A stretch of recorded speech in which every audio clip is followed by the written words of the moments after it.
सरकार एकीकडे विद्यार्थ्यांना दर्जेदार शिक्षण देण्यासाठी नवनवीन प्रयोग करू पाहत आहेत, मात्र दुसरीकडे पालघर जिल्ह्यातील ग्रामीण भागात हेच शिक्षण घेण्यासाठी विद्यार्थ्यांना गड्याभर गुडघ्याभर पाण्यात उतरून शाळा गाठावी लागत आहे।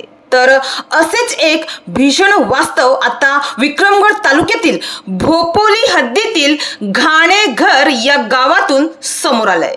भोपोली हद्दीतील घाणेघर येथील जवळपास 150 विद्यार्थ्यांना शाळेत व कॉलेजला जाण्यासाठी भोपोली गावामधल्या मार्गाने जावे लागते। हा मार्ग अवघ्या 1.5 किलोमीटर अंतरावरचा आहे, मात्र पावसाळ्यात हा 1.5 किलोमीटर अंतराचा रस्ता त्यांच्यासाठी अतिशय अवघड बनतो। येथील ओहोळ ओलांडताना गावकऱ्यांची, रुग्णांची तसेच विद्यार्थ्यांची दमछाक होते।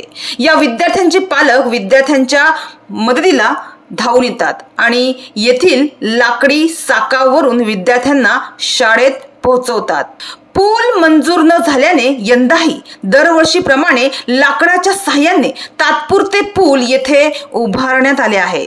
प्रत्येक वर्षी या ठिकाणी लाकडाचे पूल उभारतात आणि त्या पुलावरून विद्यार्थी हे आपला जीवघेणा प्रवास पावसाळ्यात सुरू ठेवतात। म्हणजे शाळा शिकायची आहे तर जीवघेणा प्रवास त्यांच्या नशिबात आहे। शाळा शिकायचीच आहे म्हणून या लहानशा पुलावरून विद्यार्थी आपला जीवघेणा प्रवास करीत आहे, त्याचे हे दृश्य आहे। तर एकीकडे भोपोली घाणेघर ही जी ग्रुप ग्रामपंचायत आहे त्यांच्याकडून आजपर्यंत स्थानिक प्रशासन, लोकप्रतिनिधी यांच्याकडे वारंवार पूल मंजुरीकरिता मागणी करण्यात आलेली आहे। तसेच या गावातील सरपंचांनी पालकमंत्री गणेश नाईक यांच्या जनता दरबारामध्ये पूल उभारणीसाठी पत्रव्यवहार करून प्रश्न उपस्थित केलेला आहे, मात्र अद्यापही याची काही दखल घेण्यात आलेली नाहीये। हे या गावाचे दुर्दैव आहे। मात्र हा प्रश्न आता स्थानिक लोकप्रतिनिधी व जिल्हा परिषद विभागाने गांभीर्याने घेऊन सोडवावा अशी मागणी सरपंच महेंद्र पाटील यांनी प्रशासनाकडे केली आहे। तर मागच्या वर्षी याच लाकडी पुलावरून प्रवास करताना पुराच्या पाण्यात एक मुलगी वाहून जात असताना ग्रामस्थांच्या सतर्कतेने त्या मुलीला वाचवण्यात यश आले होते,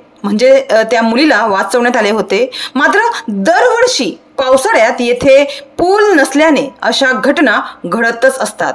त्यामुळे किमान आता तरी पुलाला मंजुरी द्यावी अशी मागणी भोपोली घाणेघर या ग्रुप ग्रामपंचायतीचे सरपंच महेंद्र पाटील यांनी केली आहे।